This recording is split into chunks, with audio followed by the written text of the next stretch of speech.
For so many years, women have been in the frame as mere objects, sex symbols, and mostly just eye candy for the male viewers. It's because, to a larger extent, this is how society sees women. However, as the times are changing, so is the stereotypical representation.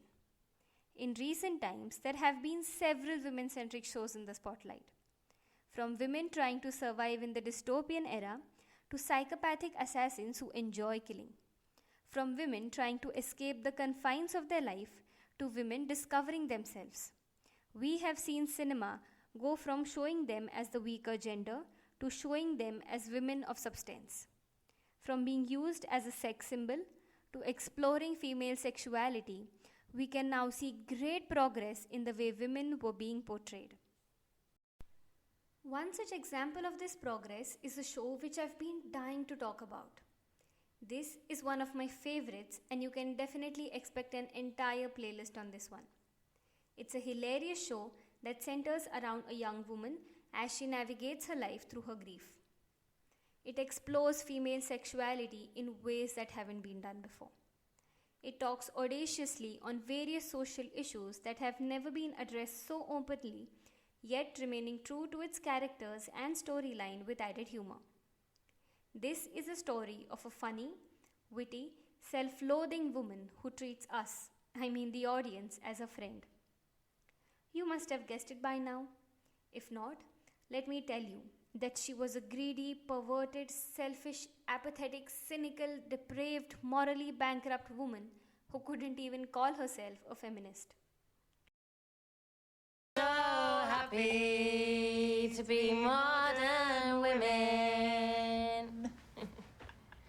Yes, we are talking about Fleabag. This is a love story.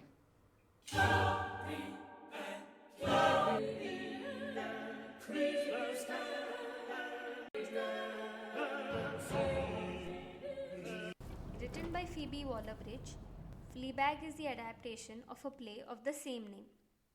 Throughout the series, the name of the character is not revealed and we just refer to her as Fleabag. This is because that is how the world sees her. And not just the world, but even she herself sees her that way.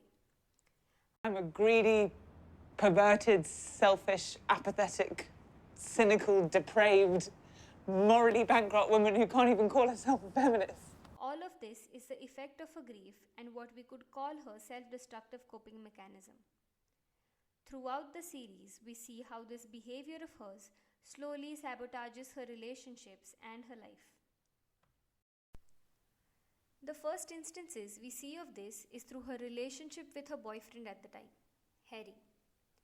Harry seems like a kind person, a bit sensitive, but kind nonetheless. Their wavelengths clearly do not seem to match, and their relationship seems more like a fake facade. Despite their differences, Harry puts efforts into their relationship, which Fleabag never seems to reciprocate. Oh, I'm joking. He even tries to make their relationship interesting by planning surprises and setting some ground rules, to which of course she never abides. But the one time she does.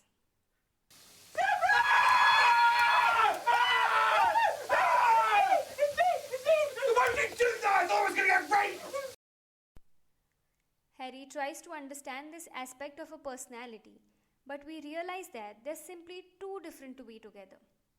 He just does not understand her completely. Even when Harry sees her masturbating immediately after having sex, he does not talk about it, instead freaks out and says that they shouldn't masturbate since they're together. She ends up messing all her relationships, even when she does not want to. Sometimes it's not even her fault.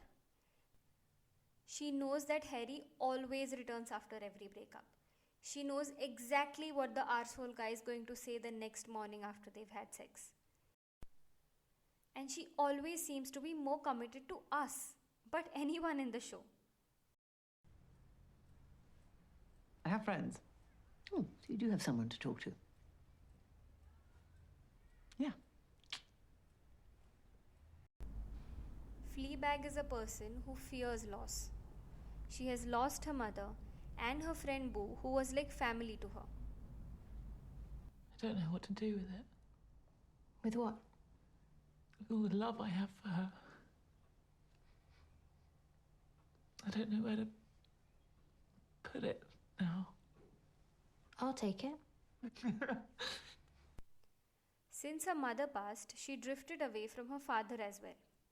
And we see that the godmother has not made things any easier for her.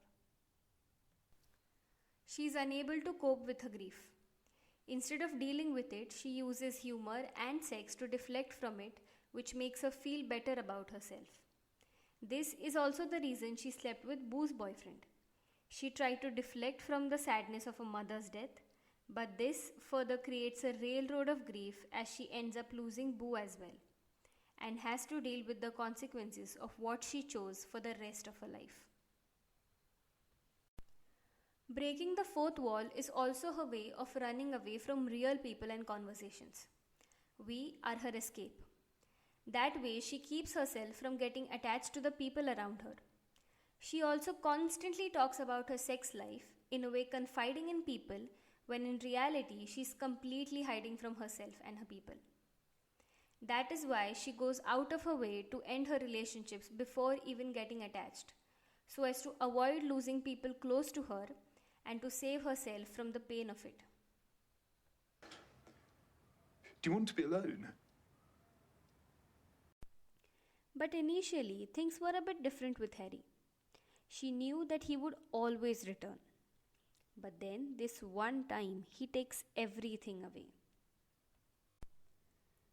Even she was relying on him to return. At the end of season 1-2, the seemingly smart and witty Fleabag seems to waver, when the asshole guy says that he's finally realized that he's in love with another girl. We see what I could call a proper display of Fleabag's true emotions. We find her disappointed. It was different this time. She always knows the drill and always knows how to react to it, which is obviously to mock the person in front of her. She might always joke around about her relationships, but she is human after all and needs to be loved. I knew you wouldn't give a shit. Well, what can I say? I'm sorry. I don't give a shit. And lastly, make sure to like, share and subscribe to our YouTube channel.